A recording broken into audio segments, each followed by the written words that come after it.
नमस्कार मित्रों, आप सभी का बहुत बहुत स्वागत है। हमारी जो यह श्रृंखला चल रही है कर्म विपाक को लेकर के, यानी कि हम जो कुछ पाप फल भोग रहे होते हैं तो वो ऐसी समस्याओं का समाधान कैसे निकाला जाए, इस विषय के ऊपर हमारी चर्चा है। तो यह जो मेरी पूरी श्रृंखला है, यह शिव और पार्वती के आपस में बातचीत हो रही है।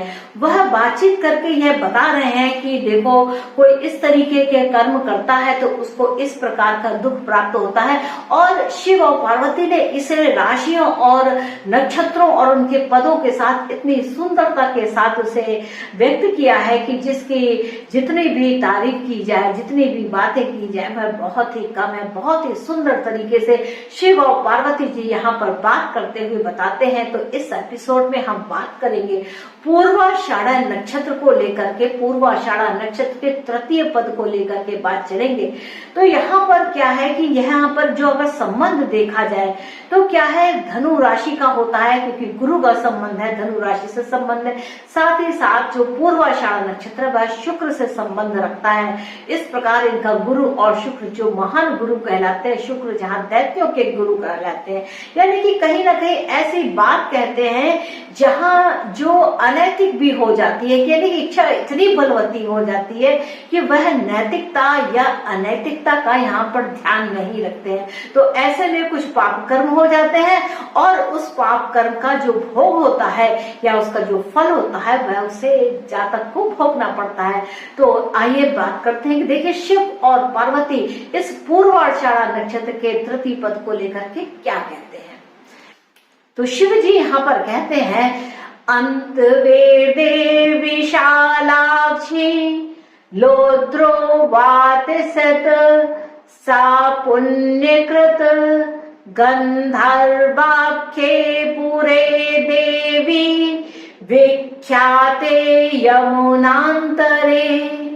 तो यहाँ पर शिव जी कहते हैं कि हे देवी, गंगा और यमुना के बीच में जो भूमि होती है, वहां पर एक गंधर्व नामक एक नगर में था और उसमें एक धर्मात्मा लोधी वहां पर रहता था। वह भाग्यशाली था, गुणज्ञ था, बहुत से नौकरी से भी था, इस देश का राजा था और बुद्धिमान तथा दान भोग भी करने वाला ही था, यानी कि काफी पुण्य कर्म भी करता था।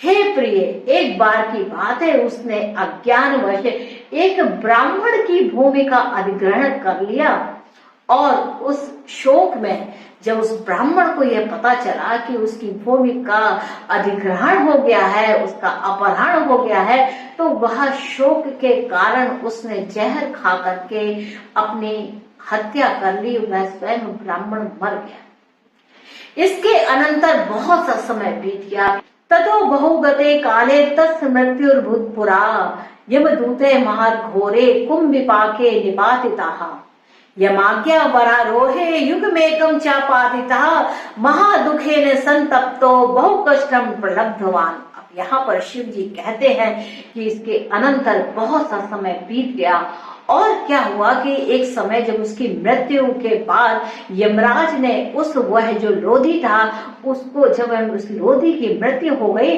तो यमदूत ने उसे कुंभिपाक नामक एक नरक में डाल दिया और युग पर्यंत तक वह उस कठिन यातना को सहता रहा और शोक संतप्त होकर के उस कष्ट को, महान कष्ट को भोगता रहा। अब आगे शिव जी कहते हैं कि हे देवी, नरक से निकला तो उसे शूकर की योनि प्राप्त हुई, इसके बाद भालू की योनि प्राप्त हुई, इसके बाद उसे शुक्र की योनि के बाद ही उसका मनुष्य रूप में जन्म हुआ। तो इस प्रकार उसने जो पाप किया था, उस पाप के फल के कारण उसे इस तरीके की योनियां प्राप्त हुई। इसके बाद ही यहीं पर कहानी खत्म नहीं होती है, उसके कष्ट अभी यहाँ खत्म नहीं होते हैं। तो शिव जी फिर कहते हैं, हे वरान्य, वह फिर मध्य देश में धनादि युक्त से युक्त हुआ, लेकिन संतान से रहित हुआ और उसने मनुष्य के शरीर को तो धारण किया ही था, उसका जन्म भी हुआ, लेकिन उसका परिवार अधूरा था। पूर्व जन्मानि देवेशि हता भूमि वरानने ब्राह्मणों वै मृतः पूर्व तो दशेन वैश्वे। तो शिव जी यहाँ पर कहते हैं कि पूर्व जन्म में जो उसने ब्राह्मण का जो भूमि का अपहरण कर लिया था, जिसका अधिकरण कर लिया था, उससे उस शोक से ब्राह्मण ने अपने शरीर को त्याग दिया था। लेकिन क्या है, अब क्या हुआ है, इस कारण से वह इस जन्म में पुत्र रहित हुआ और उसे बहुत सारी कन्याएं भी उत्पन्न हुई।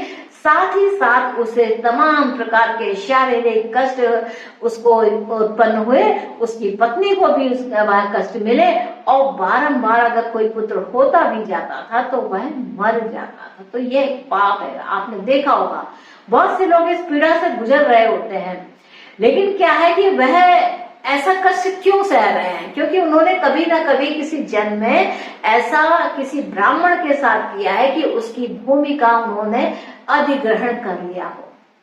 तो इस प्रकार से यह कष्ट है, यह पाप फल है, यह नरक भोग है। हे वरान्य, अब इस पूर्व जन्मकृत जो पाप है उसकी शुद्धि के लिए, उसकी शांति के लिए मैं उपाय कहता हूं, यह शिव जी कह रहे हैं और उसे ध्यान से सुनो।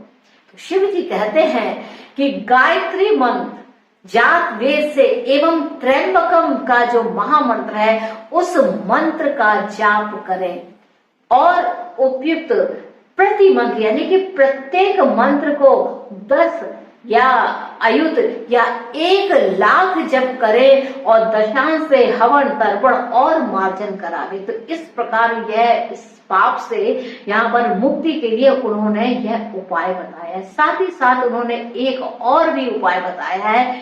इसके लिए उन्होंने कहा है कि 10 वर्ण वाली गौ का दान करें और 100 ब्राह्मणों को भोजन कराकर 100 बीघे की जमीन का दान करें। आपने एक जन्म में उसकी कुछ भूमि का अधिग्रहण किया था, तो अगले जन्म में आपको 100 बीघे जमीन दान में करनी होगी, तब आप इस पाप से मुक्ति पा सकते हैं। देखिए शिव जी ने कितनी अच्छी बात कही है, जो जिसका लिया है उसका वापस करो, नहीं तो वह आपको एक जन्म नहीं, 2 जन्म नहीं, 3 जन्मों तक भी उस कष्ट को यहाँ पर आपको सहना पड़ेगा। और उन्होंने एक उपाय और भी बताया, वह बताया कि 20 तोले की सोने की प्रतिमा बनाकर उस ब्राह्मण की प्रतिमा बनाए और शास्त्र रीति से उसका पूजन करें। तो इस समय अगर देखा जाए तो 20 तोले की स्वर्ण की प्रतिमा काफी कठिन है, तो आप ब्राह्मणों के यहाँ पर पूजा कर सकते हैं, ब्राह्मणों के लिए आप दान कर सकते हैं, ब्राह्मणों की सेवा कर सकते हैं। इस प्रकार से अगर आप करते हैं तो आपने जो पाप कर्म किए हैं इस जन्म में अथवा पिछले जन्मों में, तो उनसे आपको यहाँ पर मुक्ति के मार्ग बन जाते हैं। इसके अलावा एक रेमेडी और शिव जी पार्वती जी को बता रहे हैं, उसे भी आप सुनिए। प्रयागे मकरे मासी पत्न्या सह वरानने स्नानम कुर्याच देवेशी पूर्व पापस्य शुद्ध है। तो यहाँ पर शिव जी कहते हैं कि मकर मास में, यानी कि जिस समय सूर्य मकर राशि में होते हैं, यानी कि जनवरी मास में 14 जनवरी से लेकर के जब मकर राशि में सूर्य देव भगवान प्रवेश करते हैं, तो वह मकर मास होता है, एक मास के लिए होता है 14 जनवरी से 14-15 फरवरी तक। आप कह सकते हैं कि इस संक्रांति से लेकर के कुंभ की संक्रांति तक का जो समय है, यानी कि मकर संक्रांति से लेकर के 1 मास तक का समय जो है, उसमें प्रयाग में जाकर के अपने पूर्व पाप के लिए, शुद्धि के लिए वहां पर स्नान करें पत्नी के साथ। साथ ही साथ अगर हो सके तो वहां पर निवास करके ब्राह्मणों के प्रति अपनी श्रद्धा को व्यक्त करें और उनसे क्षमा याचना करें कि मुझसे पूर्व जन्म में जो कोई भी गलती हो गई थी, जो कोई भी पाप हो गया है, वह मुझसे जो गलती हुई है उसको क्षमा करें प्रभु, और मेरे सारे पापों को, मेरे कष्टों को दूर करें।